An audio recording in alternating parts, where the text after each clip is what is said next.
बिस्मिल्लाहिर्रहमानिर्रहीम। अस्सलाम वालेकुम नाज़रीन, मैं हूं फैयाज़ राजा और आप देख रहे हैं आपका अपना यूट्यूब चैनल। दोस्तों, वफाकी हुकूमत इस्लामाबाद से इंतहाई अहम तरीन और बहुत बड़ी डेवलपमेंट, पाकिस्तानी खुफिया एजेंसी ISI के रिकॉर्ड में एक ऐसी ऑडियो टेप मौजूद होने का इंकशाफ हुआ है जिसके मुताबिक नवाज शरीफ की जानिब से भारत को पाकिस्तान पर हमले की दावत दी जा रही है। इस ऑडियो के मुताबिक नवाज शरीफ आर्मी चीफ को धोखेबाज करार दे रहे हैं और सबूतों के मुताबिक नवाज शरीफ की जानिब से पाक फौज को बदमाश फौज भी करार दिया गया है। और सबूत ये भी बताते हैं कि नवाज शरीफ जो है वो जजों, जर्नैलों, सहाफ़ियों की खुफिया ऑडियो रिकॉर्डिंग कराने में मुलव्वस हैं और ये खुफिया रिकॉर्डिंग की टेक्नोलॉजी उन्होंने इसराइल से हासिल की है। हैरान कुन इंकशाफात के बावजूद ये बड़े सवालात इस वक्त इस्लामाबाद के कई हलकों के अंदर उठ रहे हैं कि हैरत है कि इन तमाम तर सनसनीखेज़ इंकशाफात के बावजूद नवाज शरीफ क्यों कर इस्टेब्लिशमेंट के लाडले हैं और हालिया इलेक्शन के अंदर नवाज शरीफ को जितवाने के लिए बाकायदा तौर पर नंगी धांधली की गई है। पहले मामले का आगाज़ इसी नंगी धांधली से करेंगे, उसके बाद फिर आपको नवाज शरीफ की इस खुफिया ऑडियो लीक की जानिब और इन खुफिया दस्तावेज़ात की जानिब लेकर बढ़ेंगे। और पाकिस्तान के अंदर इलेक्शन ऑडिट के हवाले से काम करने वाली अहम तरीन तंजीम पतन की ऑडिट रिपोर्ट के मुताबिक NA 128 और NA 130 लाहौर के दो हलके, जहां एक में नवाज शरीफ का मुकाबला था यास्मीन राशिद के साथ और दूसरे हलके में ओन चौधरी और सलमान अकरम राजा के दरमियान मुकाबला था, इन दोनों की ऑडिट रिपोर्ट ने कुछ हैरान कुन इंकशाफात किए हैं। और ये इंकशाफात ये बता रहे हैं कि ये जो नवाज शरीफ की जानिब से पाकिस्तान पर हमला करने की दावत, पाकिस्तानी आर्मी चीफ को धोखेबाज करार दिया जाना, जजों के, जर्नैलों के, सहाफ़ियों के टेलीफोन रिकॉर्ड करना, ये टेक्नोलॉजी इसराइल से हासिल करना, ये तमाम तर इंकशाफात सामने आने के बावजूद पाकिस्तानी इस्टेब्लिशमेंट के लाडले नवाज शरीफ को नंगी धांधली के ज़रिए इस हल्के के अंदर नवाज शरीफ की सियासी जमात नून लीग को जो है वो इन इलेक्शन के अंदर नंगी धांधली से जिताया गया। पहले आपके सामने NA 128 के कुछ हैरान कुन सनसनीखेज़ इंकशाफात आदाद शुमार रखते हैं। पतन की ऑडिट रिपोर्ट ने इस हल्के में बड़े पैमाने पर धांधली को बेनकाब कर दिया है और नताइज से यह पता चलता है कि इलेक्शन कमीशन ऑफ पाकिस्तान ने किसी खास पार्टी की हमायत के लिए, जो कि साबित हो गया नवाज शरीफ की हमायत के लिए, नताइज में हेरा फेरी की, उसके लिए खुलेआम धांधली की गई। ऑडिट रिपोर्ट पोलिंग स्टेशन के फार्म 45 और 46 के दरमियान तकरीबन 1 लाख से ज़ायद इजाफी वोटों के ख़तरनाक फ़र्क को ज़ाहिर करती है, जिसके नतीजे में NA 128 के बाज़ पोलिंग स्टेशन के अंदर गैर मामूली तौर पर बहुत ज़्यादा टर्नआउट यानी 80 से 100% टर्नआउट पाया गया, जो कि मुतल्लिका सूबों में जो है महज 41% के मुकाबले में 100% तक पहुंच जाता है। यानी कि सूबे के जो दीगर पोलिंग स्टेशन है पूरा पंजाब के अंदर, वहाँ पर 40-45% टर्नआउट और ये जो मखसूस पोलिंग स्टेशन है यहाँ पर 100%। और ये इस तरह का फ़र्क आम हालात में नामुमकिन है। ऑडिट ने 108 पोलिंग स्टेशन की निशानदेही की जहां वोटों में फ़र्क 500 वोटों से ज़्यादा था। 33 स्टेशन ने कौमी असम्बली की नशिस्त के टर्नआउट 90% से ज़्यादा रिपोर्ट किया।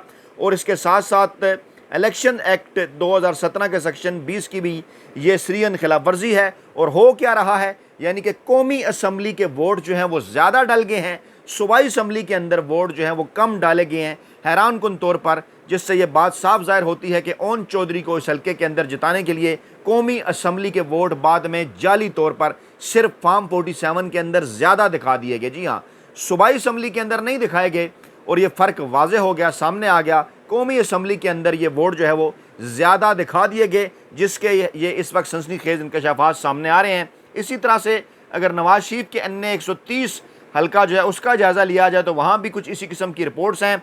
और जनाब जाली फार्म 47 की वजह से जमा कराए गए फार्म 45 में गैर मामूली तजादात पैदा हुए। हल्के में कौमी और सूबाई असम्बली के टर्नआउट में वाज़ेह फ़र्क पैदा हुआ। कौमी असम्बली के फार्म 47 में टर्नआउट 90 से 102%, सूबाई असम्बली के फार्म 45 में वही टर्नआउट कम होकर 41%। और कमोबेश 42 पोलिंग स्टेशन कम अज़ कम ऐसे हैं जहाँ पर कौमी असम्बली का टर्नआउट 86% रहा और सूबाई असम्बली के अंदर ये टर्नआउट जो है कम होकर 40% हो गया। यानी लोगों की अक्सरियत ने कौमी असम्बली का वोट तो दिया लेकिन सूबाई असम्बली का वोट नहीं दिया। और इब्तदाई नतीजे के मुताबिक नवाज शरीफ 166 पोलिंग स्टेशन पर और पाकिस्तान तहरीक इंसाफ की उम्मीदवार doctor Yasmin Rashid 208 polling station पर फार्म 45 के मुताबिक फाते थीं।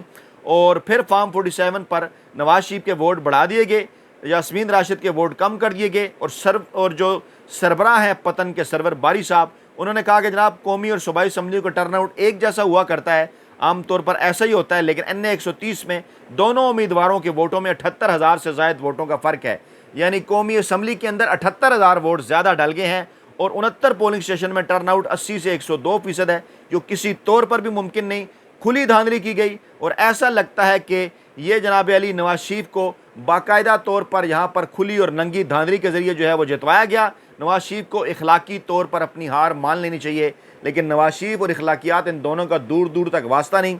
लेकिन यहाँ पर हम सवाल ये उठा रहे हैं कि ये सब कुछ एक ऐसे शख्स के लिए किया जा रहा है जिसके मुतल्लिक इस वक्त पाकिस्तानी खुफिया एजेंसी ISI के पास एक खुफिया ऑडियो टेप मौजूद है और आइंदा आने वाले चंद दिनों के अंदर पाकिस्तान तहरीक इंसाफ इस मामले को उठाने भी जा रही है, ऐसा कहना है ज़राए का। जी हाँ, इस वक्त सूरत हाल ये है कि मैं इस किताब रंगीला वज़ीर-ए-आज़म से अहम तरीन इक़्तिबास आपके सामने रखने जा रहा हूँ और ये किताब ये बताती है कि नवाज शरीफ इक़्तिदार में इस कदर अंधे हो चुके थे कि मुल्की सलामती को दाव पर लगाने से उन्होंने ग्रेज़ नहीं किया।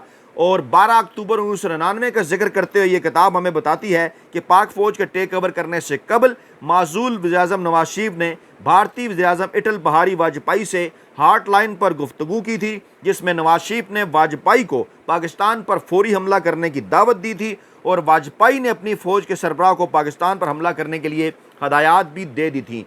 बावसूख ज़राए का कहना है कि नवाज शरीफ ने अपनी तरफ से नामजद करदा army chief lieutenant general Khawaja Ziauddin को पाक फ़ौज की तरफ से अपना बास न मानने और अपने तमाम कार्ड्स पिट जाने के बाद आखिरी कार्ड के तौर पर वाजपेयी को हार्ट लाइन पर कॉल की, जिसका दौरानिया तकरीबन 73 सेकंड था। और ये कॉल जो है, इसमें जो गुफ्तगू हुई वो कुछ यूँ थी: नवाज शरीफ, वाजपेयी साहब, नवाज शरीफ बोल रहा हूँ, वाजपेयी आप बड़े घबराए हुए लग रहे हैं। नवाज शरीफ: हाँ, मैंने करगिल का महाज खोलने वाले आर्मी चीफ को बरतरफ कर दिया है, लेकिन फ़ौज इस हुक्म पर इम्प्लीमेंटेशन रोक रही है, आप फ़ौरन पाकिस्तान पर हमला कर दें। वाजपेयी: इसके लिए कम से कम 1.5 घंटा दरकार है। अभी ये जुमला कहा जा रहा था कि इस दौरान पाक फ़ौज के कमांडोज नवाज शरीफ के बेडरूम के बाहर पहुंच गए, जिस पर नवाज शरीफ ने फ़ौरन लाइन काट दी और एकदम घबराहट के आलम में मज़कूरा फ़ौजी कमांडोज को कहा कि क्या आप मुझे गिरफ्तार करने आए हैं। ये बात कितनी हैरान कुन है कि ISI के साबिक सरबराह लेफ्टिनेंट जनरल ज़ियाउद्दीन एक तरफ तो माज़ूल वज़ीर-ए-आज़म नवाज शरीफ को मुकम्मल तौर पर उन्होंने एतमाद में लिया हुआ था और उनके कहने पर कोर कमांडर्स, आला फ़ौजी अफसरों, हत्ता कि आर्मी चीफ, जजों, वज़ीरों, मशीरों, अपोजिशन के सरगर्म रहनुमाओं, आला ओहदे पर फाइज ब्यूरोक्रेट और बाज़ साफ़ियों के टेलीफोन टेप कर रहे थे, जबकि दूसरी तरफ उनको नवाज शरीफ पर पूरा एतमाद ना था, जिसकी वजह से वो उनके टेलीफोन भी टेप करवा रहे थे। और 12 अक्टूबर को हुकूमत की बरतरफी के वक्त भी नवाज शरीफ की वाजपेयी से होने वाली गुफ्तगू टेप कर ली गई, ये ऑडियो टेप कर ली गई।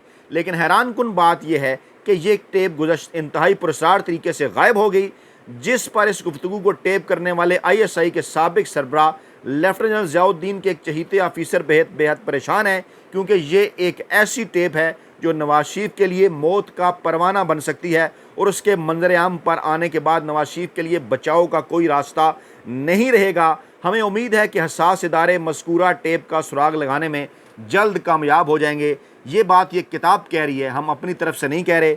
दस्तावेज़ात आपके सामने रख रहे हैं जो ये बता रही हैं कि ये टेप, ये खुफिया गुफ्तगू टेप हो गई, ऑडियो टेप हो गई। नवाज शरीफ भारत को पाकिस्तान पर हमले की दावत दे रहे हैं और उसके बाद फिर ये ऑडियो टेप गायब हो गई और ये इतनी खौफनाक ऑडियो टेप है जो नवाज शरीफ के लिए मौत का परवाना बन सकती है। और ये बात हम नहीं कर रहे, ये बात कौन कर रहा है? ये बात जनाब ये किताब कर रही है। उसके बाद हम आपको लेकर आगे बढ़ें इसी किताब के ज़रिए। तो इसका उन्वान है मीडिया के ज़रिए फ़ौज की किरदार कशी। अच्छा, अब इसके अंदर क्या ज़िक्र है? इसके अंदर जनाब ज़िक्र ये है कि फ़ौज के ख़िलाफ़ मज़ामीन शाया करवा कर उनको बड़ी मिकदार में सरकारी खर्च पर ख़रीद कर मुफ्त तकसीम करने और भिजवाने का बाकायदा इंतज़ाम नवाज शरीफ ने कर रखा था। और सिर्फ एक डाइजेस्ट जिसमें फ़ौज के ख़िलाफ़ रिपोर्ट शाया हुई, उसके एडिटर से 2 लाख रसाले ख़रीद कर मुफ्त तकसीम करके उसे 25 लाख रुपए की खतीर रकम से नवाजा गया। और सुर्ख सर वाले, जी हाँ, अल्ताफ़ हुसैन साहब उर्दू डाइजेस्ट वाले, उनका अल्ताफ़ कुरैशी साहब, उर्दू डाइजेस्ट वाले उनका जिक्र है कि मज़कूरा एडिटर ने कारगिल के मौजू पर कई सात पर मुश्तमिल हक़ नमक अदा किया था और सुर्ख सर वाला ये एडिटर जो अपने रसाले के अलावा दूसरे अखबारात में भी लिखता है, दरअसल सहाफ़ियों का सईद मैदी है और मौसूफ ने मुल्क भर में कोई ऐसा शहर नहीं छोड़ा जिसमें उसका ज़ाती प्लाट ना हो, लेकिन इस कदर चालाक है कि जो ही को प्लाट हाथ लगता है फ़ौरन दाम खड़े कर लेता है। आगे चलकर यही किताब लिखती है कि साबिक चेयरमैन PTV परवेज़ रशीद को पाक फ़ौज के ख़िलाफ़ मुख्तलिफ कालम नगारों से कालम लिखवाने और एक इश्तिहारी मुहिम तैयार कराने के लिए वफाकी हुकूमत की जानिब से 17 लाख रुपये दिए गए। ये ज़र कसीर जो ही परवेज़ रशीद के हाथ लगा, मुल्की अखबारात में कारगिल के हवाले से मुख्तलिफ कालम नगारों ने पाक फ़ौज के बाकायदा लत्ते लेने शुरू कर दिए और अफवाज पाकिस्तान को कारगिल का गैर ज़रूरी महाज खोलने और वतन अजीज़ की सलामती को दाव पर लगाने का कसूरवार ठहराया जाने लगा। ये सिलसिला यहीं पर ख़त्म नहीं हुआ, बल्कि साबिक हुक्मरानों ने अमरीकी सदर बिल क्लिंटन और वाजपेयी पर यह साबित करने के लिए कि कारगिल इशू में उनकी राय या मर्जी नहीं थी, बल्कि सब कुछ फ़ौज ने बताए बगैर किया, यानी आर्मी चीफ को धोखेबाज करार भी इन्होंने दिया और अपने मुल्क की फ़ौज के ख़िलाफ़ एक गैर मुल्की अखबार में रोग आर्मी का इश्तिहार छपवा दिया। जी हाँ, बदमाश आर्मी का इश्तिहार। ये इश्तिहार भी आपके सामने रखते हैं। ये किताब बताती है रोग आर्मी का इश्तिहार भी नवाज शरीफ की जानिब से गैर मुल्की अखबारात के अंदर छपवाया गया। अच्छा, यहीं पर यह किताब बस नहीं होती, बल्कि आगे चलकर इंतहाई हैरान कन इनके अंदर इंकशाफात हैं। टेलीफोन टेप करने का शौक़ नवाज शरीफ का, इसका भी इसके अंदर जिक्र है कि तमाम जो है वह नामवर सहाफ़ियों के टेलीफोन टेप किए जाते थे और क्या कुछ हो रहा था सब कुछ के जनाब पाकिस्तान टेलीकम्युनिकेशन यानी PTCL जो है ज़ाती मफाद के लिए उसको इस्तेमाल कर रहे थे। उस वक्त के चेयरमैन, उस वक्त के DG तमाम लोगों को इस्तेमाल कर रहे थे और कई जो है वो इसमें यह लिखा हुआ है कि करोड़ों अमरीकी डॉलर के मशकूक मुआहदे किए। साबिक DGIB कर्नल इकबाल नियाजी के हुक्म पर PTCL के सेक्शन SED नूरुद्दीन बुगाई की सरबराही में गुफ्तगू रिकॉर्ड करने का काम होता। सहाफ़ियों, जजों, जर्नैलों, वज़ीरों, आर्मी के आला अफसरों सब की जो है वो ये गुफ्तगू टेप की जाती रहीं और ISI के सरबराह साबिक सरबराह लेफ्टिनेंट ज़ियाउद्दीन उनकी निगरानी में ये गुफ्तगू टेप होती रही और हसास इदारे रोज़ाना साबिक वज़ीर इत्तलाआत मुशाहिद हुसैन, साबिक chairman Ehtesab bureau senator Saifur Rahman और बाज़ औक़ात नवाज शरीफ को भी ये मज़कूरा टेप सुनाते रहे। ये मामला यहीं तक नहीं रहता, बल्कि आगे जिक्र है रोज़नामा जंग जो कि नवाज शरीफ का फेवरेट है, आजकल इमरान खान के बुक्स का शिकार है। आए रोज़ इमरान खान के ख़िलाफ़ इंतहाई घटिया कार्टून छापता है, इमरान खान को गद्दार करार देता है, इमरान खान को मुल्क दुश्मन करार देता है। उनकी अपनी रिपोर्ट है 19 नवंबर 1999 की, ये मैं करीब कर रहा हूँ, रोज़नामा जंग 19 नवंबर 1999। ये क्या लिखते हैं जनाब, साबिक़ वज़ीर-ए-आज़म नवाज शरीफ ने अपनी पहली वज़ारत-ए-उज़्मा के दौर में इसराइल से 1 अरब रुपए की मालियत की टेक्सटाइल मशीनरी खरीदी थी जो अब पाकिस्तान में उनके कारखानों में नस्ब है। नवाज शरीफ ख़ानदान के इसराइली हुकूमत के साथ खुफिया ताल्लुकात गुज़श्ता 10 साल से मौजूद हैं, यानी ये ताल्लुकात, ये किताब 99 के बाद आई 2000 में और ये जिक्र कर रहे हैं 1990 से ताल्लुकात हैं। नई दिल्ली में मुतय्यन इसराइल के सफ़ीर ब्राहम यहूदा ने इंकशाफ किया कि नवाज शरीफ के छोटे भाई शहबाज शरीफ ने 1993 में कम से कम 4 मरतबा इसराइल का जाली दस्तावेज़ात के जरिए खुफिया दौरा किया और टेक्सटाइल मशीनरी का सौदा करने के अलावा रायविंड के अपने जरिए फार्म के लिए इसराइली टेक्नोलॉजी हासिल की। शहबाज शरीफ ने इसराइल के 3 दौरों में 7 स्पिनिंग यूनिट्स का सौदा किया। बाद हजार मशीनरी जिसकी LC लंदन में खोली गई, कब्रस लाई गई, यहाँ इसकी ब्राह्मण कुनिंदा कंपनी का नाम तब्दील किया गया और फिर बहरी रास्ते से ये मशीनरी पाकिस्तान लाई गई। इसी दौरान शहबाज शरीफ और शरीफ ख़ानदान के एक नौजवान ने इसराइली इलाके अक्कू का दौरा किया जहाँ यहूदियों ने बागात लगाकर दुनिया का बेहतरीन फल पैदा किया है। इस दौरे में उन्होंने रायविंड के जरिए फार्म के लिए इसराइल की जरिए टेक्नोलॉजी भी हासिल की। आगे चलकर ये किताब लिखती है जंग अखबार की इस खबर को कोट करते हुए कि मालूम हुआ है माजूल वज़ीर-ए-आज़म नवाज शरीफ ने जासूसी का निजी निज़ाम कायम करने के लिए इंतहाई जदीद तरीन आलात भी इसराइल से हासिल किए थे, जिनके ज़रिए न सिर्फ एक जगह बैठ कर मुल्क के किसी भी हिस्से में हो रही टेलीफोन की गुफ्तगू को सुना जा सकता था, बल्कि ख़ानदान के कारिंदे दूर जगहों पर बैठ कर किसी ख़ास कमरे में हो रही गुफ्तगू को भी तार का निज़ाम कायम किए बगैर सुनने की सलाहियत हासिल कर चुके थे। ये है वो नवाज शरीफ और ये कुछ पाकिस्तान के साथ किया, पाकिस्तान की आर्मी के साथ किया इस किताब के मुताबिक। और इसी नवाज शरीफ को जितवाने के लिए पाकिस्तान के माफिया, हैंडलर्स और सहूलतकार इकट्ठे हो गए। इस्टेब्लिशमेंट और अदलिया की जानिब से सहूलतकारी 8 फरवरी 2024 के इलेक्शन के अंदर की गई और इसी नवाज शरीफ को जितवाया गया। सवाल पैदा होता है कि इस किताब के अंदर ये जो सबूत मौजूद हैं, अगर ये सब कुछ सच हैं तो इस किताब को पाकिस्तान तहरीक-ए-इंसाफ भी लेकर जाए, पाकिस्तान की अदालतों के अंदर जो इमरान खान के ऊपर फ़ौजी अदालतों में केस चलाने का कहते हैं ना, जिन्हें शौक़ है, जो इस वक्त ख्वाजा आसफ साहब भी कह रहे हैं, तो पाकिस्तान तहरीक इंसाफ ये किताब मुझसे हासिल कर सकती है।